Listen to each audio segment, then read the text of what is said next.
हम लोग बात करेंगे बिहार के शिक्षा विभाग के द्वारा सभी शिक्षकों के स्थानांतरण के लिए निर्देश और मार्गदर्शिका जारी कर दिया गया है। अब यहाँ प्रश्न है कि 10 विकल्प का चयन कैसे करना है और अनिवार्यतः यहाँ 3 विकल्प का चयन करना है। तो कैसे होगा चयन? शिक्षक, शिक्षिका, दिव्यांग, पति पत्नी, असाध्य रोग से पीड़ित, सभी का यहाँ बताने वाले हैं। पॉइंट टू पॉइंट पूरा वीडियो देखिएगा, पूरा समझ आपको आ जाएगा। यह सब तो आप ही जान ही गए होंगे कि यहाँ कल ही रात में और आया था यह नोटिस। सबसे पहले यहाँ जो कहा जा रहा है कि स्थानांतरण पदस्थापन नीति निर्धारण हेतु विभागीय पत्रांक संख्या दिनांक 7/10/2024 द्वारा संकल्प प्रख्यापित की गई है। उक्त क्रम में शिक्षकों के स्थानांतरण पदस्थापन नीति के क्रियान्वयन हेतु मार्गदर्शिका संलग्न कर भेजी जा रही है। यानी कि यह आप सब जान ही रहे होंगे, जब नियमावली जारी किया गया था गजट में, उसी के बारे में यहाँ कहा जा रहा है।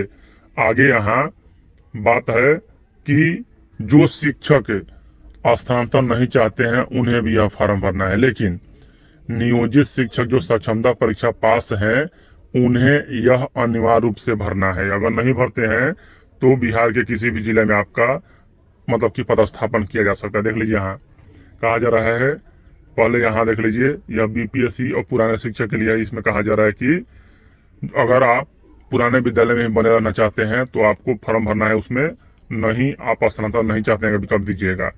उसके बाद यहाँ यह सक्षमता परीक्षा पास के लिए है कि यहाँ अनिवार्य है इनका, अन्यथा अगर नहीं भरिएगा तो कोई भी जिला में आपको भेज दिया जाएगा। अब हम लोग मेन पॉइंट पर चलते हैं कि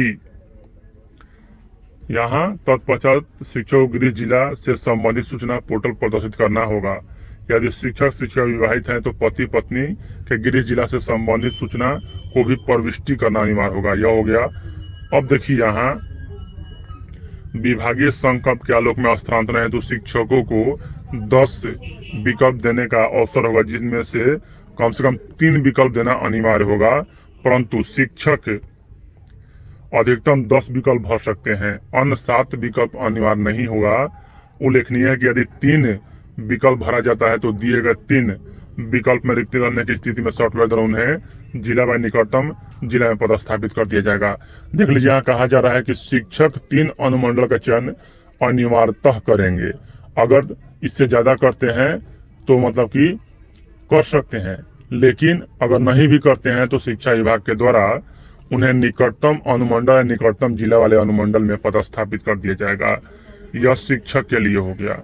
उसके बाद यहाँ असाध्य रोग, गंभीर रुग्णता, दिव्यांगता के आधार पर नियुक्त ऑटिज्म, मानसिक दिव्यांगता के आधार पर स्थानांतरण हेतु आवेदन करने वाले शिक्षक शिक्षिका द्वारा 10-10 पंचायत नगर निकाय का विकल्प दिया जा सकता है, जिसके लिए जिला, अनुमंडल, प्रखंड का चयन करते हुए पंचायत व नगर निकाय का चयन किया जाएगा। यहाँ देख लीजिए जो यहाँ है इनको अपना मूल पंचायत मिल जाएगा। उसके बाद यहाँ बात करें कि कुछ महिला शिक्षक या शिक्षिका के मतलब कि शिक्षक के द्वारा कहा जा रहा है कि शहर में नगर निकाय है तो वहां कैसे चूज करेंगे, तो वहां वार्ड का चूज करना है। वहां पंचायत नहीं होता है तो वहां वार्ड का चयन करेंगे। और कुछ ऐसे भी होते हैं, मान लीजिए कि पटना नगर निगम है, लेकिन कुछ नगर परिषद भी होते हैं, कुछ नगर पंचायत भी होते हैं। तो प्रखंड के अंदर जितना मतलब कि नगर पंचायत आता है आपको भरना होगा।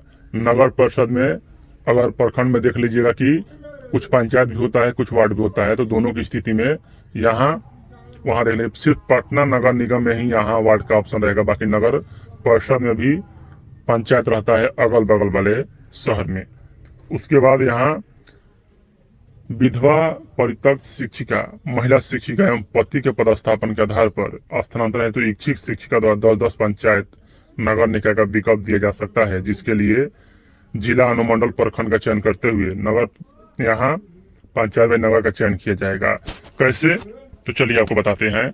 यहाँ यह गजट देख लीजिए, यह गजट 7 अक्टूबर को जारी किया गया था बिहार के शिक्षा विभाग के द्वारा पदस्थापन नीति में, और इसी में यहाँ दिया हुआ है और यही सब है। देख लीजिए कहा जा रहा है सबसे पहले असाध्य रोग को क्या होगा, तो विकल्प के पंचायत व नगर निकाय प्रखंड अनुमंडल जिला में, यानी कि यहाँ सबसे पहले इनको जिला का चयन करना है, उसके बाद यहाँ अनुमंडल का चयन करना है, उसके बाद प्रखंड का चयन करना है, उसके बाद उसके पंचायत का चयन करना है, और यहाँ इनका मूल पंचायत मिल जाएगा। और कहाँ नहीं किया जा सकता, देखिए यहाँ स्थानांतरण किया जा सकता है, कहाँ नहीं किया जा सकता है, तो यहाँ नहीं किया जा सकता है इनका। आगे भी दिव्यांगता के आधार पर वही है और मानसिक दिव्यांगता के आधार पर वही है। अब यहाँ सबसे जो महत्वपूर्ण है वह है महिला शिक्षिका का, महिला होने के नाते विकल्प पर। तो विकल्प में पंचायत व नगर निकाय प्रखंड अनुमंडल जिला में, यानी कि यहाँ सबसे पहले आपको अपना मतलब कि जिला सिलेक्ट करना है, किस जिला में आपका मतलब कि आपको जाना है। सबसे पहले जिला 1 का चयन होगा, उसके बाद उस जिले के अंदर अनुमंडल कितने हैं और कौन से अनुमंडल में आपको जाना है उसका चयन कर लीजिएगा। उसके बाद उस अनुमंडल के अंदर कितने पंचायत प्रखंड हैं उसका चयन करना होगा, किसी एक प्रखंड का।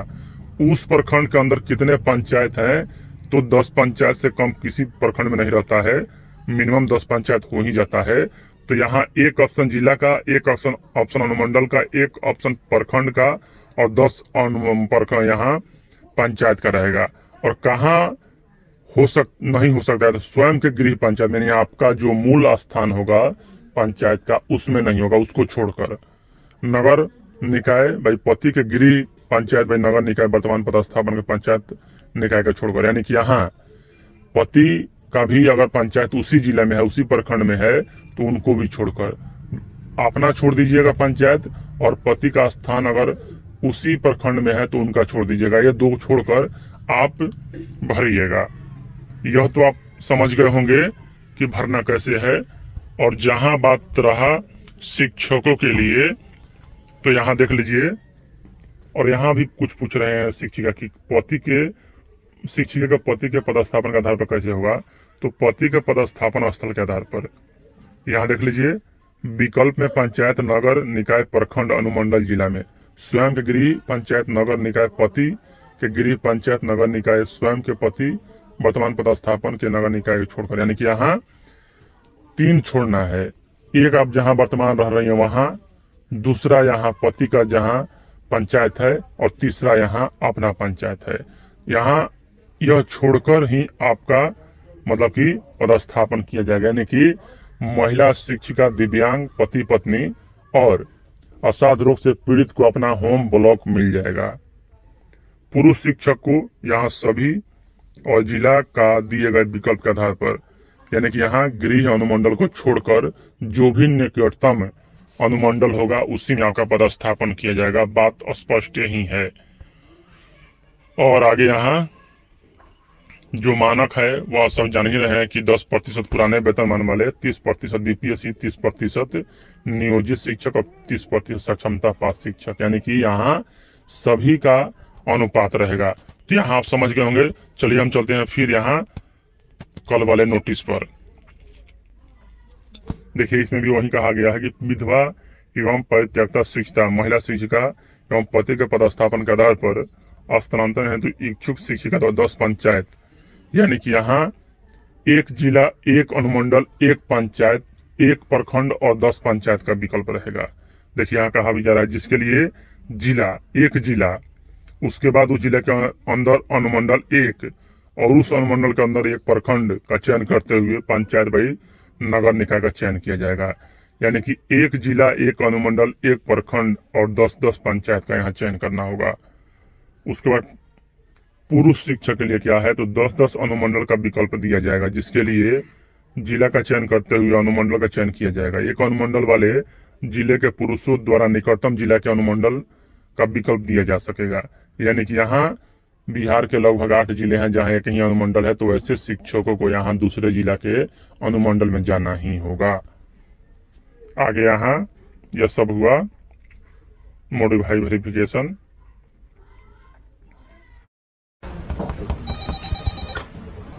और यहाँ ये सब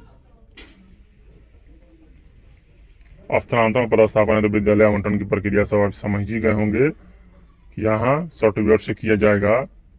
और यहाँ एक बात का जिक्र भी किया गया है कि शिक्षक व शिक्षिका द्वारा दिए गए विकल्प की इकाई अंतर्गत विद्यालय में रिक्ति के आधार पर सॉफ्टवेयर द्वारा रैंडमाइजेशन टेक्निक के माध्यम से विद्यालय आवंटित किया जाएगा। अब देखिए, शिक्षक शिक्षिका द्वारा स्थानांतरण व पदस्थापन हेतु दिए गए प्रथम विकल्प की इकाई के विद्यालय में रिक्ति नहीं रहने की स्थिति में उनके द्वारा दिए गए क्रमशः अन्य विकल्पों की इकाई में विद्यालय में उपलब्ध रिक्ति के आधार पर विद्यालय आवंटन हेतु सॉफ्टवेयर का प्रावधान किया गया है। यानी कि यहाँ अगर आपका जो प्रेफरेंस है, मतलब कि आपका जो विकल्प है वह दिए हैं, अगर उसमें नहीं होता है तो शिक्षा विभाग का जो सॉफ्टवेयर है वो कहीं भी भेज सकता है। देख लीजिए उदाहरण, किसी महिला शिक्षिका द्वारा दिए गए प्रथम विकल्प के पंचायत व नगर निकाय के आधार पर सर्वप्रथम उस पंचायत व नगर निकाय के विद्यालयों में उपलब्ध रिक्ति के आधार पर सॉफ्टवेयर के माध्यम से विद्यालय आवंटित किया जाएगा। यदि प्रथम विकल्प के इकाई अंतर्गत विद्यालय आवंटित नहीं होता है तो द्वितीय विकल्प के पंचायत व नगर के विद्यालयों में उपलब्ध रिक्ति के आधार पर विद्यालय आवंटित किया जाएगा और यह क्रम तब तक जारी रहेगा जब तक कि दिए गए सभी विकल्प समाप्त नहीं हो जाता है। यानी कि यहाँ 1 से लेकर 10 तक में आपका रिक्ति देखा जाएगा और रिक्ति के अनुसार यहाँ पदस्थापना किया जाएगा।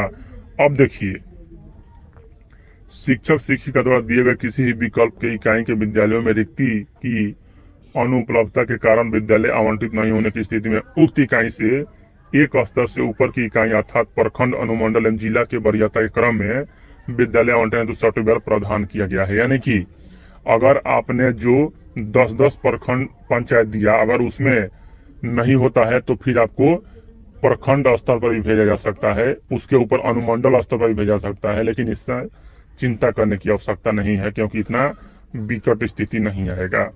उदाहरणार्थ, किसी महिला शिक्षिका द्वारा दिए गए पंचायत व नगर निकाय के सभी 10 विकल्प के आधार पर उन्हें रिक्ति की अनुपलब्धता के कारण विद्यालय आवंटित नहीं हो पाता है तो ऐसी स्थिति में नगर पंचायत निकाय के ऊपर की इकाई यथा प्रखंड में के दिए गए क्रम के आधार पर यहाँ विद्यालय आवंटन की प्रक्रिया की जाएगी।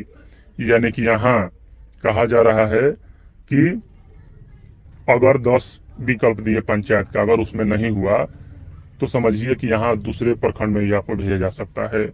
यह प्रक्रिया स्थानांतरण पदस्थापन हेतु सभी शिक्षक शिक्षिकाओं के आवंटन विद्यालयों तक जारी रहेगी। सॉफ्टवेयर के माध्यम से विद्यालय आवंटन की कार्रवाई दिसंबर 2024 में किया जाएगा। यानी कि यहाँ कहा जा रहा है कि अगर आपने जो विकल्प दिया उसमें नहीं हुआ तो आपको दूसरे प्रखंड में भी भेजा जा सकता है, लेकिन ऐसी स्थिति आने की संभावनाएं कम है क्योंकि सब कोई अपना एक ही जगह का तो है नहीं, क्योंकि बिहार के सभी 534 प्रखंड के शिक्षक हैं। और बात रहा कि अदर स्टेट का, तो वह भी अपना मूल स्थान में मतलब कि चेंज कर सकते हैं, वह भी अपने अनुसार देंगे, उनका भी पदस्थापन किया जाएगा। तो यहाँ आप आसानी से समझ गए होंगे और यहाँ पल पल की अपडेट जानने के लिए आप लोग इस चैनल से जुड़े रहें। आपको यहाँ सभी बातें कंफर्म और सुसंजित ढंग से यहाँ बताया जाता है। तो यहाँ आप समझ गए होंगे कि पुरुष को तो 10 अनुमंडल में ही जाना है, कहीं भी 3 अनुमंडल अनिवार्य है। महिला को होम ब्लॉक मिल जाएगा, निश्चित रहिए, क्योंकि यहाँ शिक्षा विभाग इसलिए इसमें लिख दिया है ताकि आगे चल के कोई कानूनी कार्रवाई होता है, कानूनी लफड़ा फंसता है तो शिक्षा विभाग अपना पक्ष रख सके। लेकिन आप जो दीजिएगा उसमें 100% आपका हो जाएगा। वीडियो देखने के लिए धन्यवाद।